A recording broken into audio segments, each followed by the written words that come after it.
Baik, selamat siang untuk kita semua. Saya Juli MPD. Saat ini saya sebagai tenaga pengajar di STKIP Persada Katulistiwa Sintang sejak tahun 2015. Dan hingga sekarang saya aktif dalam bidang Tridharma perguruan tinggi. Salah satu mata kuliah yang saya ampu adalah ilmu politik dengan bobot 2 SKS. Mata kuliah ini secara umum membahas beberapa poin, di antaranya pengertian dan ruang lingkup politik, berbagai pendekatan dalam ilmu politik, partai politik dan pemilu, kampanye dan pemasaran politik, elit politik lokal, golput dan partisipasi politik, konflik politik, demokrasi, hak asasi manusia dan civil society, otonomi daerah, pendidikan politik dan aksi politik, media dan partai politik. Yang berikutnya konsep politik, teori politik, masyarakat, kekuasaan dan negara. Yang terakhir budaya politik dan politik identitas. Secara keseluruhan dalam satu semester ada 14 pertemuan, dan untuk hari ini saya mengajar atau menyampaikan materi mengenai golput dan partisipasi politik, yakni di pertemuan ke-7. Metode yang saya pakai adalah Delivery Interaction Assessment. Delivery ini berkaitan dengan perkuliahan yang saya gunakan dua cara, yaitu textbook dan studi kasus.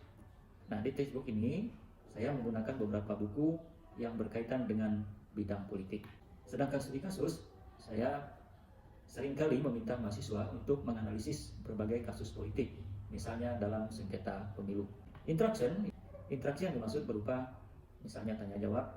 Saat saya bertanya, mahasiswa menjawab, dan sebaliknya, saya juga memberikan kesempatan kepada mahasiswa untuk bertanya. Dan di sisi lain, saya juga menggunakan sistem diskusi kelompok. Untuk asesmennya, ini berkaitan dengan 4 item yang menjadi penilaian. Yang pertama itu kehadiran, yaitu 10%. Yang kedua, tugas terstruktur, itu 20%. Yang ketiga, ujian tengah semester, itu 30%. Dan yang keempat, ujian akhir semester, 40%. Nah, berkaitan dengan delivery tadi, dua cara yang saya pakai. Yang pertama tadi textbook. Nah, buku-buku yang saya gunakan antara lain, yang pertama yang ditulis oleh Idrus Afandi, judulnya adalah Ilmu Kenegaraan, Suatu Studi Perbandingan. Yang kedua, buku yang ditulis oleh Miriam Budiarjo, Dasar-Dasar Ilmu Politik. Dan yang ketiga, buku yang ditulis oleh Hafid Cangara, berkaitan dengan komunikasi politik, konsep, teori, dan strategi. Demikian penyampaian pengantar ini dari perkuliahan mata kuliah ilmu politik. Untuk selanjutnya nanti masuk ke materi perkuliahan, yaitu berkaitan dengan golput dan partisipasi politik di pertemuan yang ke-7.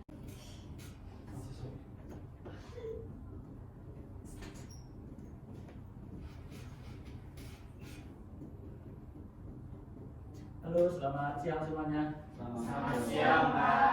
Baik, bagaimana kabar hari ini? Luar biasa. Oke, apakah ada yang tidak hadir? Hadir semua, Pak. Baik. Rekan-rekan mahasiswa sekalian, pada hari ini ya kita akan belajar ya, tentang materi perkuliahan kita ilmu politik. Nah, di mana di pertemuan kali ini kita akan membahas tentang golput dan partisipasi politik. Nah, untuk pertemuan yang kemarin kan kita sudah membahas politik lokal ya. Nah, mungkin ada yang mau disampaikan? Saya Pak. Oke, silakan. Ya baik Pak. Nah, seperti yang kita lihat adalah apa yang terjadi terutama di daerah Pak. Nah, kita mau bertanya bagaimana kemudian pilkada contohnya bisa berlangsung dengan baik di daerah. Oke, baik. Pilkada itu bisa berlangsung dengan baik. Yang jelas mestinya harus tanpa politik uang, ya kan? Nah, hanya saja memang sulit untuk menghindari itu. Namun bukan berarti tidak mungkin, ya. Nah, artinya begini, kita harus mampu melihat kandidat mana yang betul-betul nanti mampu memperjuangkan misalnya di tingkat lokal, ya, entah itu dewan, entah itu bupati, ya, entah itu gubernur. Nah, artinya kita harus melihat ke sana berkaitan dengan kandidat itu dan juga berkaitan dengan isi-isi. Ya. Baik ya, saya rasa itu. Kemudian yang berikutnya tadi saya sudah menyampaikan materi kita hari ini berkaitan dengan golput dan partisipasi politik. Sebelum kita masuk ke materi, ada yang mau disampaikan? Silakan. Oke, silakan. Saya Pak, terima kasih sebelumnya untuk waktu dan kesempatan yang diberikan kepada saya. Perkenalkan nama saya Puja. Izin bertanya, mengapa seseorang perlu untuk memilih atau mengapa seseorang tidak boleh untuk golput? Oke, baik. Sekian, terima kasih. Baik, terima kasih ya, pertanyaannya cukup bagus. Jadi berkaitan dengan golput itu sebenarnya hak, ya. Artinya bukan kewajiban. Kita memilih atau tidak memilih itu ya nggak dipaksa, gitu, tergantung kita. Jadi pemerintah dalam hal ini KPU misalnya memang mewajibkan kita untuk memilih. Nah, hanya saja realitanya masih banyak yang tidak memilih, ya kan? Nah, kenapa itu tadi? Mungkin dia merasa tidak ada kandidat yang tidak cocok misalnya, atau tidak serp, katakanlah begitu ya, dengan dianya, sehingga dia memilih untuk tidak melaksanakan hak suaranya itu tadi, ya. Nah, kemudian yang berikutnya penyebab orang tidak memilih ya karena ada yang merasa nggak sempat misalnya, ya karena tadi berbagai pekerjaan kan. Nah, gitu. Akhirnya ya malas datang ke TPS. Baik, saya rasa itu ya pengantar materi kita hari ini. Sekarang kita lihat dulu deskripsi mata kuliah tentang ilmu politik. Yang pertama itu mata kuliah ini merupakan mata kuliah wajib ya di prodi kita, khususnya di prodi PKN. Yang kedua, mata kuliah ini bertujuan agar saudara sebagai mahasiswa mampu memahami dinamika politik gitu ya yang terjadi pada tingkat regional. Yang terakhir, Anda juga diharapkan nanti mampu memahami maksud gitu ya dan juga tujuan diadakannya pemilihan umum. Sedangkan capaian pembelajarannya ada beberapa. Yang pertama itu mahasiswa itu mampu menunjukkan sikap tanggung jawab dan kerjasama gitu ya, dalam perkuliahan serta implementasinya. Yang kedua, Anda sebagai mahasiswa mampu menguasai konsep tentang dinamika politik di Indonesia akan di tingkat regional. Ya. Dan yang berikutnya, mahasiswa Anda sebagai mahasiswa mampu memahami, menganalisis dan menerapkan teori maupun konsep pendidikan politik yang santun dalam kehidupan sehari-hari di lingkungan masyarakat. Dan yang terakhir, Anda sebagai mahasiswa diharapkan nanti terampil menilai dan menyajikan berbagai permasalahan politik yang terjadi di lapangan ya, secara konseptual. Kebetulan di hari ini ya kita akan nanti mempelajari di pertemuan kedua yaitu golput dan partisipasi politik. Nah, tapi sebelum itu saya akan sampaikan dulu pertemuan yang pertama itu berkaitan dengan ruang lingkup politik, ya pengertian dan ruang lingkup politik, ilmu gitu ya, berbagai pendekatan dalam ilmu politik dan pemilu, kampanye dan pemasaran politik.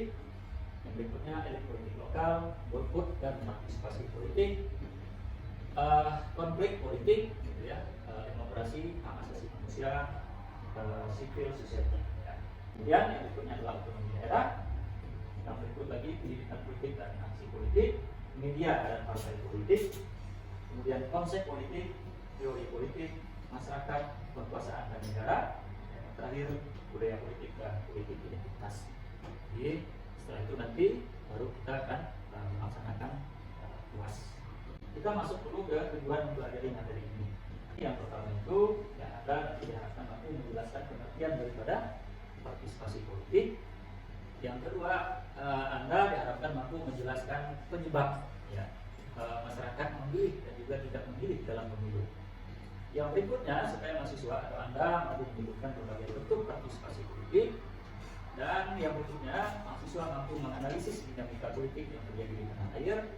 Dan terakhir, mahasiswa itu mampu menguasai konsep ya, daripada partisipasi politik. Sekarang kita masuk ke materi ya. Nah ini ya, golput dan partisipasi politik. Jadi materi ini kita langsung saja ke masalah kenapa sih orang tidak memilih? Ya, kenapa orang tidak memilih? Nah ini disampaikan oleh Wiryawati. Yang pertama itu kenapa orang tidak memilih? Misalnya karena kualitas kampanyenya jelek, ya atau kurang menarik sih. Nah rata-rata kalau kampanye yang baik itu biasanya tadi ada pendidikan politiknya yang santun, ya kan? Kemudian orang tidak menyerang secara agama. Ya. Dan yang paling menarik lagi adalah apa? Kampanye yang membawa artis. Nah, ya, kalau artis itu biasanya bagaimana kan? Oke, kemudian adanya misalnya politik uang. Ini juga bisa menyebabkan orang tidak memilih. Ya, karena mereka merasa bahwa milih itu mereka beli suara kita. Ya. Kemudian jenuh dengan frekuensi pelanggaran pemilu misalnya. Ya, kemudian yang lain ketidakpuasan atas kinerja para pejabat, ya kan adanya paham agama tertentu. Dan masih banyak kasus yang memberi daripada fakta itu. Tuh ya itu yang disampaikan oleh Wiryawati. Cara mengatasi golput bagaimana nih? Ini menurut dari Kurnia. Yang pertama itu membangun sosialisasi publik. Ya, jadi sosialisasi ini harus dibangun dengan baik. Ya, kemudian KPU juga harus menyampaikan, gitu, sehingga tidak ada kasus. Ya. Oke, kemudian melakukan perubahan yang signifikan, misalnya dalam waktu pendek, ya kan, untuk menampilkan citra positif di kampung ini. Dan yang terakhir adalah memberikan sosialisasi tadi, ya bahwa penting kita ini sebagai warga negara memilih. Oke, sebelum kita masuk ke partisipasi, silakan pertanyaannya dulu. Oke, saudara Dwi ya. Baik, silakan. Baik, izin bertanya Pak. Ya. Pertanyaan saya adalah apa sih Pak dampak dari perilaku pasif masyarakat terhadap partisipasi politik ini? Contohnya adalah golput atau tidak menggunakan hak suaranya terhadap demokrasi di Indonesia. Baik, dampaknya adalah yang pertama ya tentu pembangunan gitu ya, pembangunan yang kurang merata. Kenapa?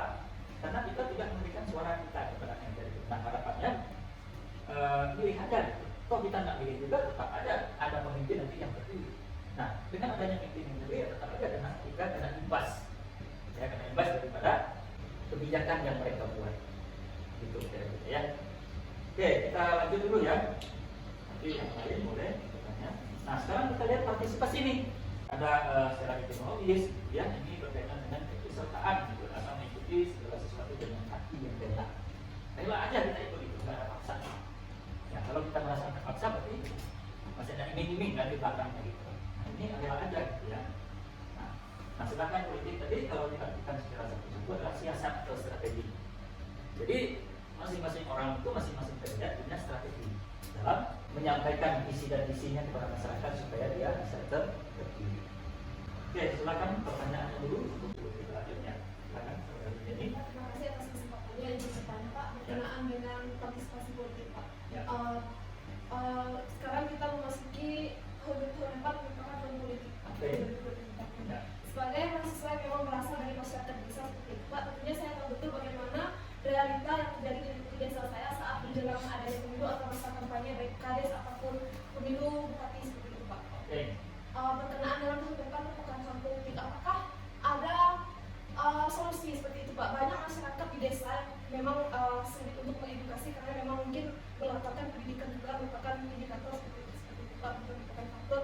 Apakah ada solusi dari pemerintah untuk membuat meyakinkan kepada masyarakat bahwa sangat perlu partisipasi mereka dalam pemilu, terutama kita tahu bahwa satu suara saja itu sangat menentukan seperti itu. Seharusnya ini menjadi PR untuk pemerintah agar bagaimana ke depannya masyarakat itu dapat berpartisipasi secara penuh, secara yakin, bukan hanya sekedar ikut-ikutan seperti itu. Baik, jadi begini, pertamanya untuk berpartisipasi itu tentu kita tidak mudah mengajak orang, ya.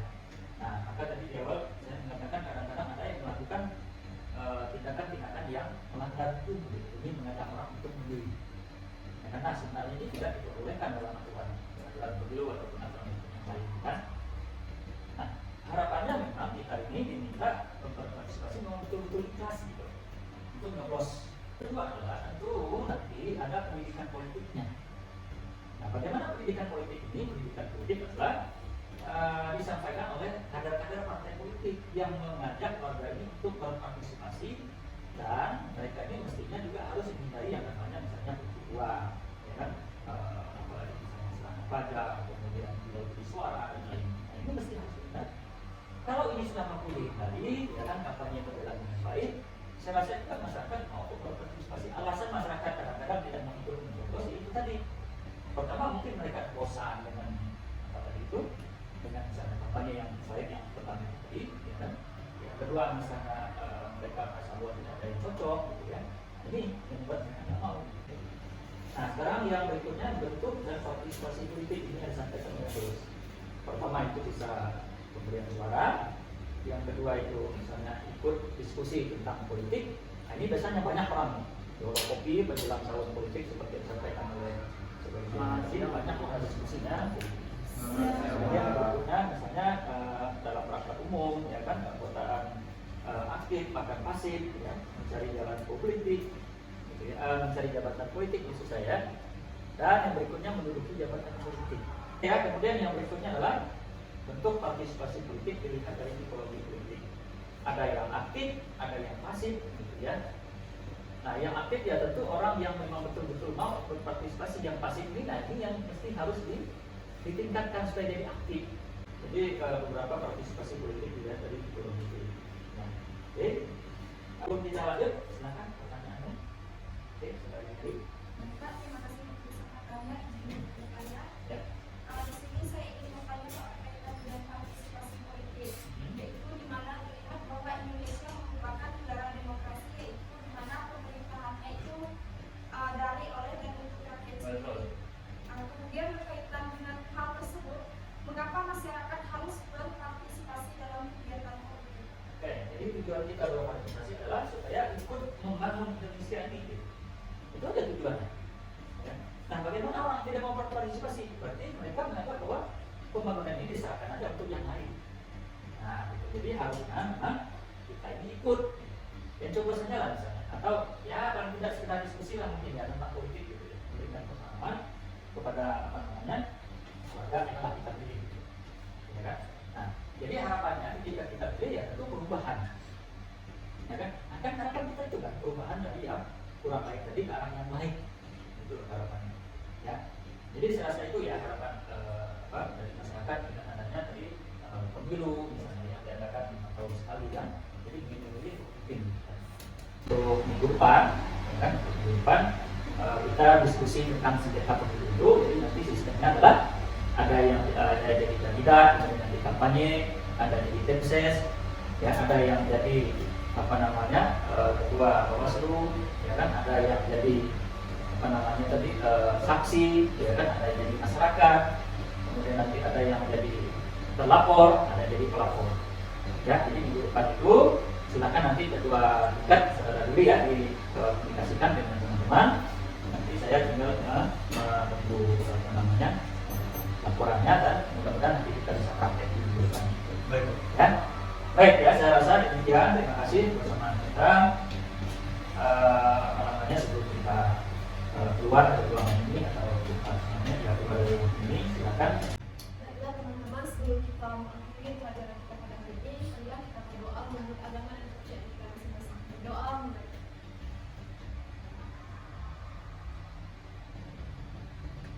berdoa selesai. Baik, terima kasih kita semua sudah hadir. Kita nanti ketemu minggu depan ya. Mudah-mudahan tadi nanti bisa diskusi yang tadi langsung kita ambil ya.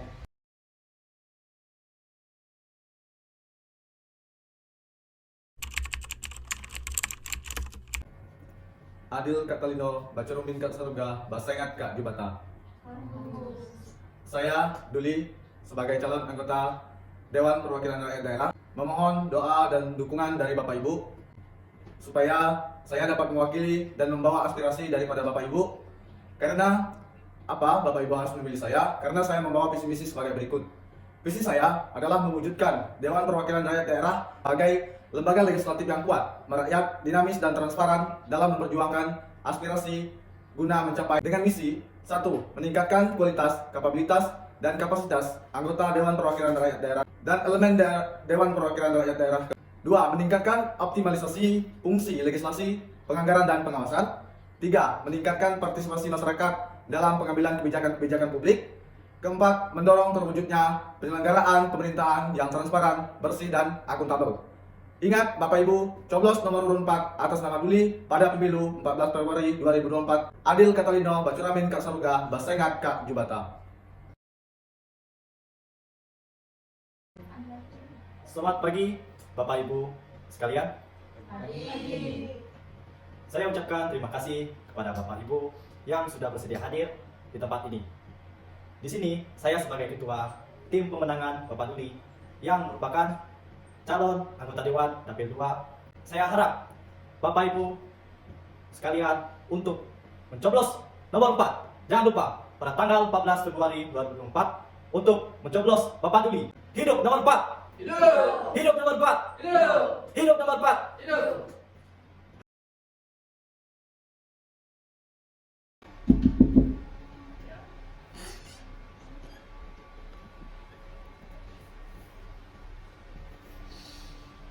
Ibu, sini ada sedikit amplop yang saya bisa berikan. Jangan lupa Ibu untuk memilih coblos nomor 4. Terima kasih. Jangan lupa coblos apa itu.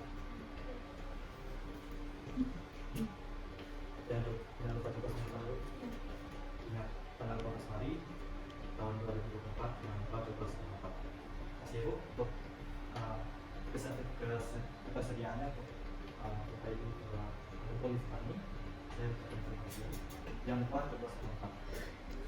Oke. Nah, langsung pulang.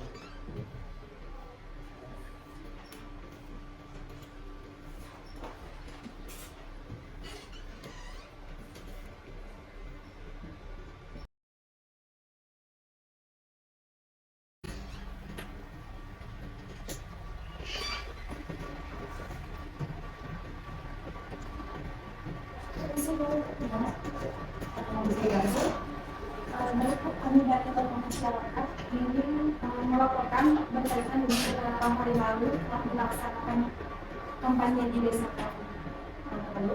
Lalu kami melihat di sana adanya kecurangan itu seperti menggunakan serangan pajak. Jadi di sini kami ingin melaporkan tindakan tersebut ke Bawaslu. Apa yang bisa kita lakukan?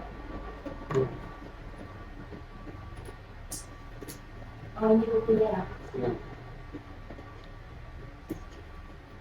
Oke, baiklah, laporannya saya terima dan saya akan proses lebih lanjut. Ya.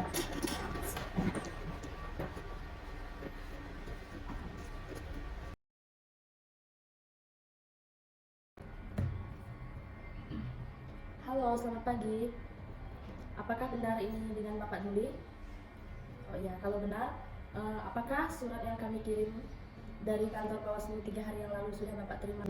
Kalau sudah, kami dari kantor Bawaslu meminta Bapak untuk datang ke kantor Bawaslu dalam jangka waktu 2 hari. Ya, siap. Oke, baiklah. Kalau gitu, sekian yang bisa saya sampaikan ya Pak. Selamat pagi.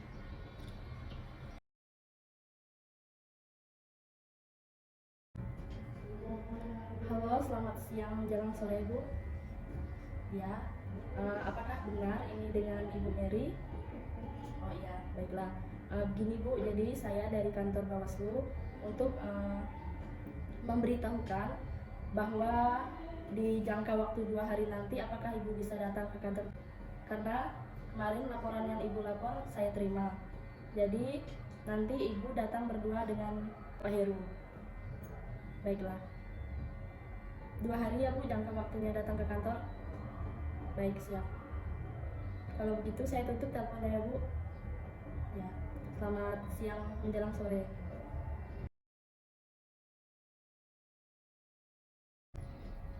Selamat pagi Bapak Ibu.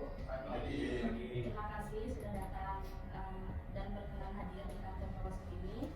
Saya sebagai Ketua Bawaslu terkait laporan nomor surat yaitu nomor 1 garing 05 garing F4 garing G7 garing 12 dan selanjutnya garing tahun 2023 yang dilakukan oleh kandidat nomor 4 pada saat kampanye di Desa X. Apakah benar untuk Bapak Heru dan Ibu Mary?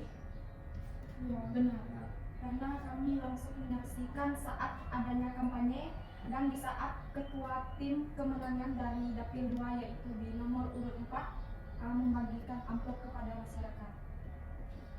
Baik, mohon maaf, kami sebagai tim pemenangan, kami sangat kontra terhadap pendapat dari Bapak Ibu pelapor karena kami tidak menggunakan serangan pajak.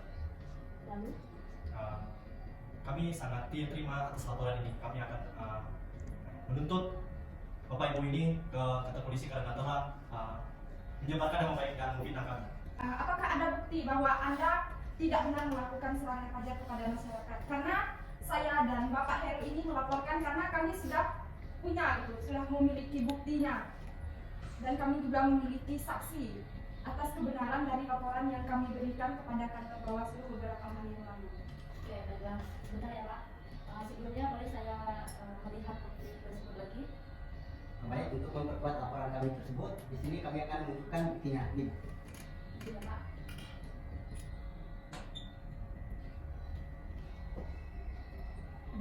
Dan saya ingin menambahkan sedikit Bu untuk penjelasan dari buktinya. Ini hanya bukti foto yang memang kami bawa, tetapi kami nanti misalnya jika Ibu dari Bawaslu selaku ketuanya tidak percaya kepada saya dengan Bapak Heru sebagai pelapor atas kecurangan yang dilakukan oleh tim kemenangan dari nomor urut 4 ini, kami bisa untuk menghubungi saksi kami.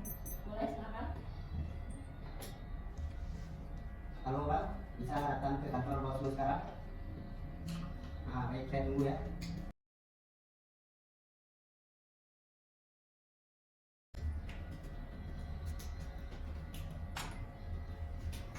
Oke, baiklah, terima kasih Pak sudah datang dan berkenan hadir di kantor Bawaslu. Saya mau mendengar pendapat Bapak terkait dengan laporan dari nomor surat tersebut tentang dugaan salah pajar yang dilakukan oleh kandidat nomor 4 pada saat kampanye di Desa S. Apakah benar? Ya, benar. Karena kebetulan kemarin saya menghadiri kampanye tersebut. Setelah kampanye saya melihat bahwa dari tim ses Bapak Yudi, mereka menyerahkan uang yang berupa amplop kepada Bapak Yudi dari desa. Jadi Ya. Oke, baiklah. Terima kasih atas informasi yang Bapak sampaikan. Selanjutnya saya akan mendengar atau mendengar pendapat dari kedua tersebut. Bagaimana? Apakah benar Pak? Untuk amplop itu sebenarnya itu bukanlah untuk serangan pajak, tetapi adalah sebagai bentuk dukungan kami kepada masyarakat. Karena beberapa waktu lalu masyarakat juga memberikan kepada kami yaitu laporan bahwa mereka memerlukan bantuan untuk pengembangan dana pembangunan salah satu rumah ibadat di Desa X tersebut. Maka saya selaku calon dewan itu dari Dapil 2 memberikan kepada ketua tim pemenangan saya amplop tersebut akan diberikan kepada masyarakat. Itu sebenarnya bukan bentuk serangan pajak sebenarnya. Itu. Baik, mohon izin Silakan Pak. menyampaikan dari saya di sini sebagai mediator ingin menyampaikan bahwa dari kelompok yang dicurigai atau dilaporkan oleh pelapor mengenai tindak untuk membagikan uang kepada masyarakat di Desa X, bahwa dalam setiap kampanye itu dilarang dalam segala bentuk apapun, dalam bentuk amplop ataupun dalam bentuk lainnya. Nah, hal ini dikarenakan dalam pemilihan itu bersifat bersih gitu ya. Nah, untuk selanjutnya saya ini sebagai penengah dari permasalahan ini dari pelapor dan terlapor untuk menyelesaikan kasus ini. Dalam hal ini itu sebaiknya tidak langsung dijatuhkan ke ranah hukum, diselesaikan dengan cara kekeluargaan. Mungkin seperti itu ya terlapor. Jadi segala bentuk apapun dalam pemilu itu tidak diperbolehkan, tentunya seperti pemberian amplop, walaupun tujuan itu baik, tapi tidak diperbolehkan menurut aturan yang berlaku. Betul itu Bu? Oke, baiklah, pendapat saya terima. Untuk memperjelas penegasan dari dua kandidat, di sini saya akan bertanya Pak, untuk kasus ini apakah akan lanjut di bagian pihak kepolisian Pak? Akan diselesaikan secara kekeluargaan?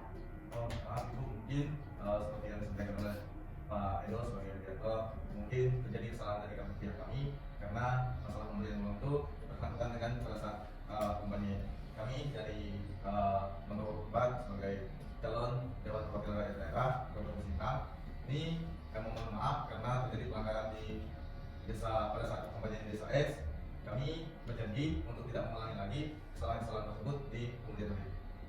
Oke, baiklah. Karena dari pihak kedua kandidat sudah meminta maaf serta sudah berjanji tidak akan mengulangi hal tersebut. Di sini saya sebagai ketua Bawaslu untuk supaya lebih tidak mengulangi lagi, saya boleh meminta tanda tangan persetujuan dari kedua kandidat. Apakah bisa Pak serta tanda tangan kedua tim pemenang? Ini Pak.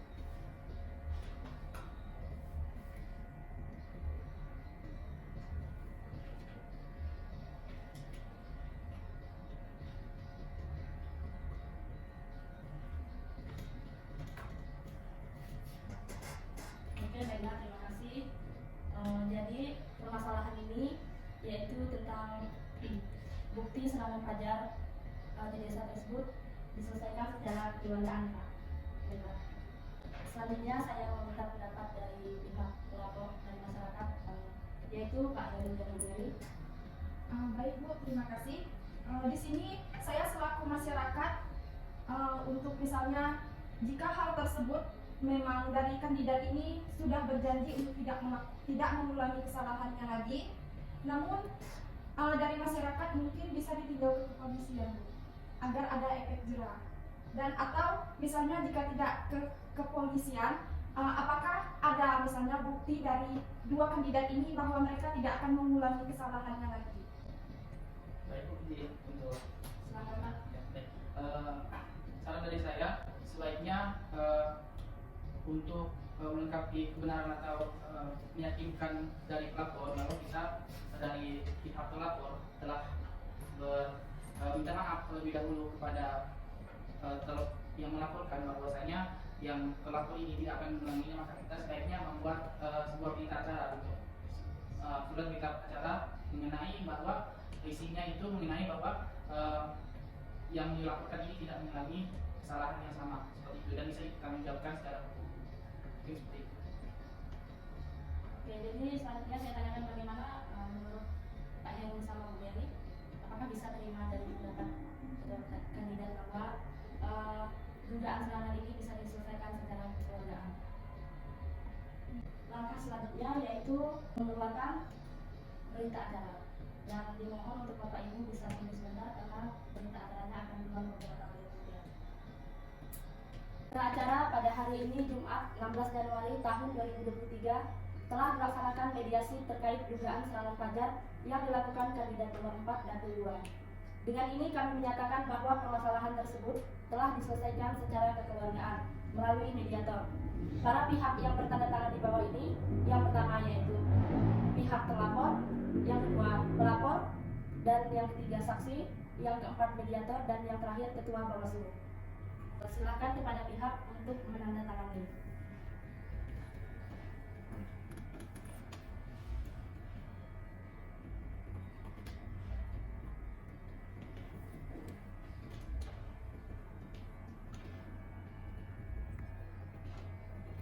Baiklah, terima kasih. Dengan ditandatangani berita acara ini, saya selaku Ketua Bawaslu menyatakan bahwa kasus ini telah selesai. Selamat siang dan terima kasih.